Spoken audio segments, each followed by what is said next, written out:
During a rainstorm on the morning of October 22, 1968, in the Atlantic Ocean, the United States completed one of its most remarkably successful tests yet of man and machine in space. But this was only the ending.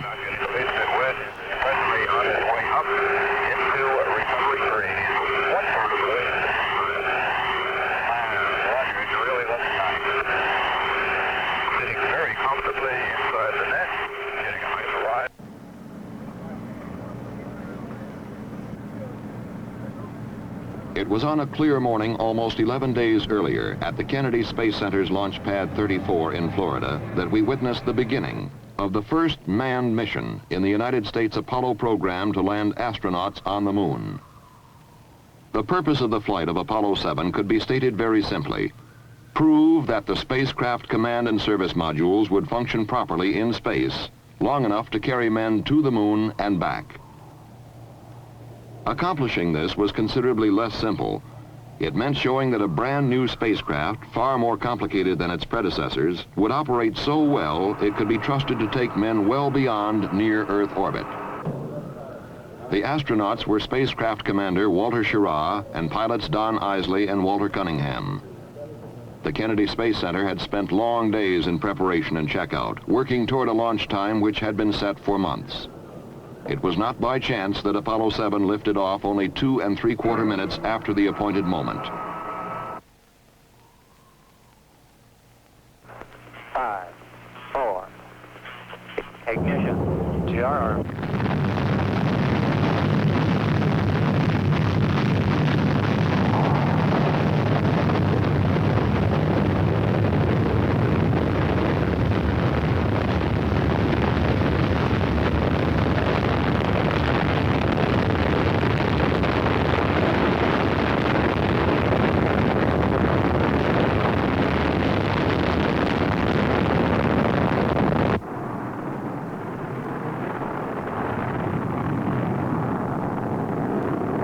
The Marshall Space Flight Center had spent years directing development and testing of the Saturn IB launch vehicle, and it was not by chance that Apollo 7 was placed almost exactly on its planned trajectory into orbit about the Earth.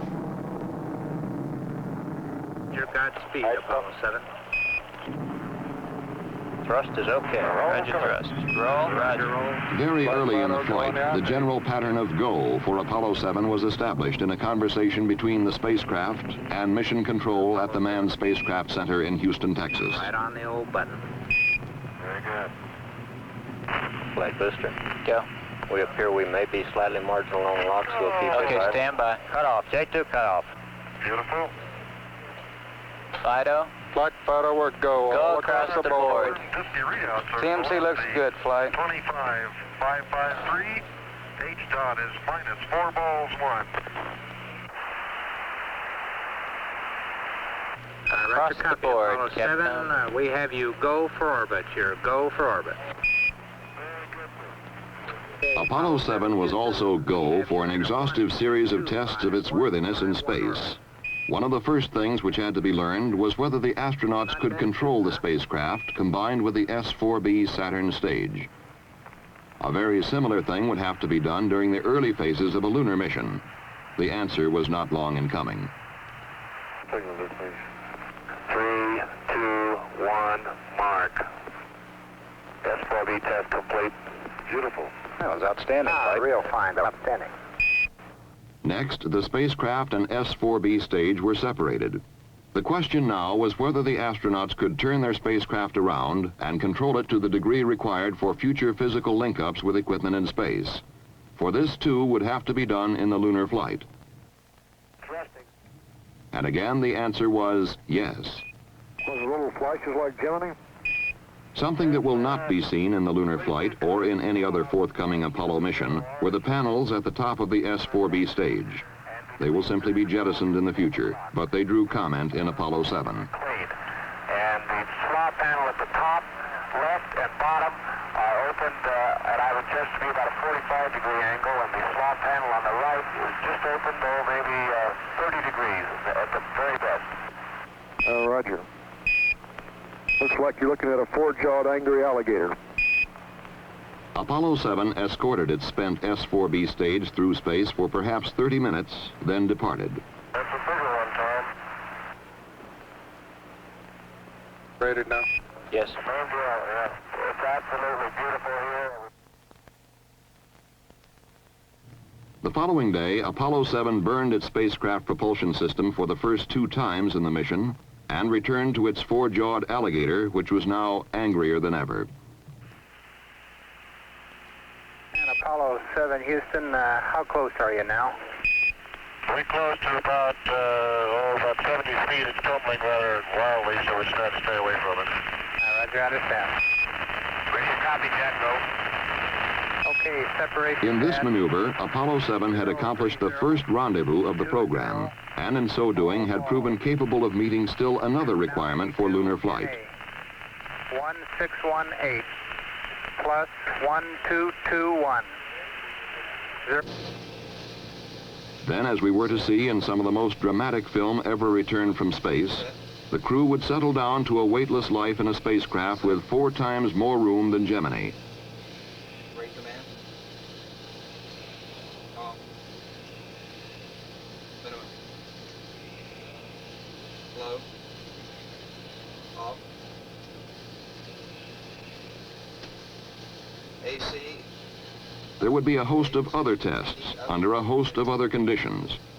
The equipment and systems required to sustain men's lives, to guide and control and propel the spaceship, to provide electric power, to communicate with those on Earth, would time and again prove their mettle. The propulsion system, for example, was burned 8 times, and it behaved perfectly every time. Off, down, and guarded. Auto.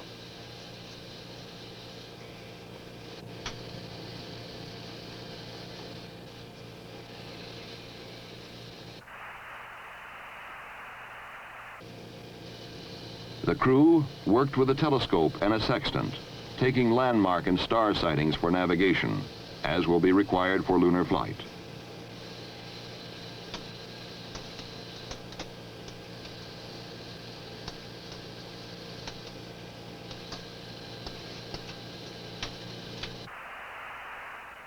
And they discovered on occasion that water particles which had been dumped overboard could be confused with stars. Care will have to be taken to avoid this confusion on future flights.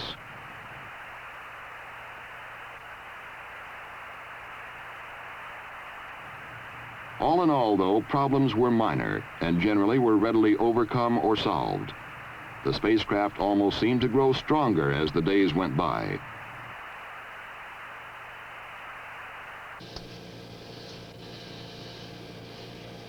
But Apollo 7 was as much a test of man as of machine, and human errors were not taken lightly. Apollo 7, Houston, we acknowledge the error on the ground here. Okay, I'd like to have the ground get to work and look at the sleep rest cycles. The error had led to an interruption of a sleep period for the astronauts, who were understandably irritated after days of hard work. It was imperative that this situation be remedied. I want the rest of these work periods worked out there. Apparently you can bring up burn 3. How about giving us a chance to get some sleep? Apollo 7, Houston, understand. There were also those problems to which man is susceptible but cannot control, like the common cold. Oh, very good. I got a couple small items for you. Wally took a couple ounces of Actifed. Walt took 1 Actifed only. He feels fine. He just got a little stuffy headphones. And I put some nose grease in mine because my nostrils are a little dry. Besides, it smells good.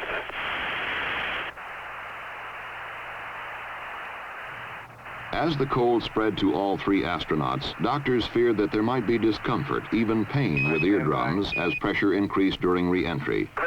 The astronauts were able to cope with the problem, however, by taking decongestants and holding their noses and blowing to equalize re-entry pressures. Always before, we've had to be content with merely listening to our astronauts during their flights.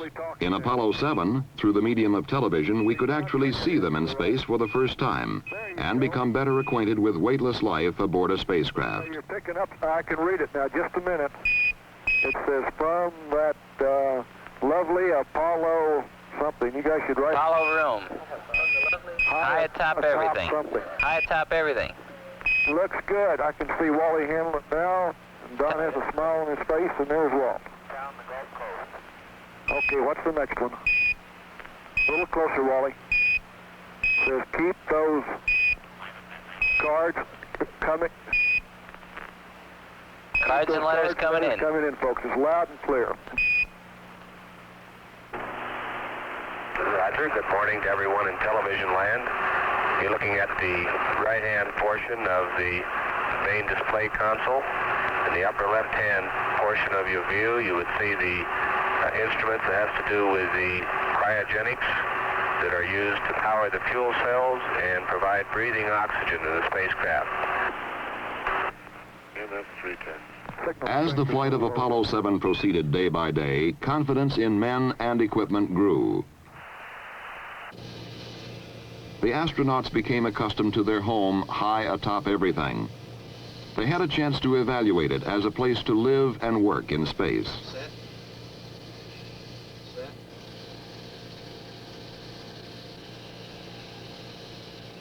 Is that all?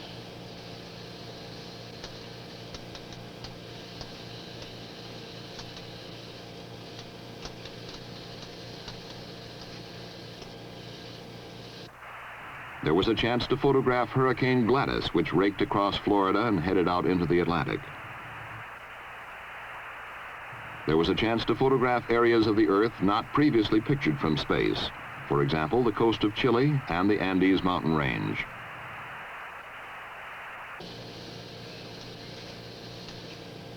The crew could evaluate such things as the importance of exercising,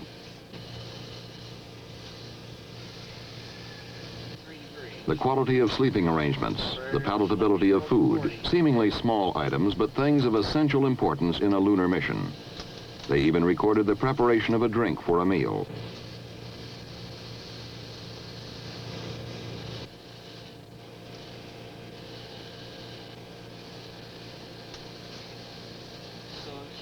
We have Comet, Australia. By the time Apollo 7 entered its 11th day in space, it had exceeded the time required for a flight to the moon and back. It was also well on its way to accomplishing all planned objectives and more. Apollo 7 was called 101% successful. On the morning of October 22, 1968, Apollo 7 began its final revolution, the 163rd. At approximately 259 hours and 39 minutes after liftoff, the spacecraft propulsion system was burned for the final time, and Apollo 7 headed home to Earth.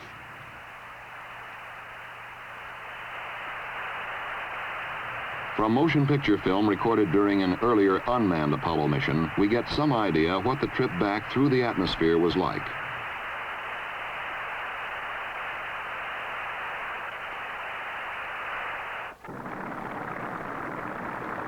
In less than an hour after touchdown in the Atlantic Ocean, the flight crew emerged from helicopters which had brought them to the recovery ship, the carrier USS Essex.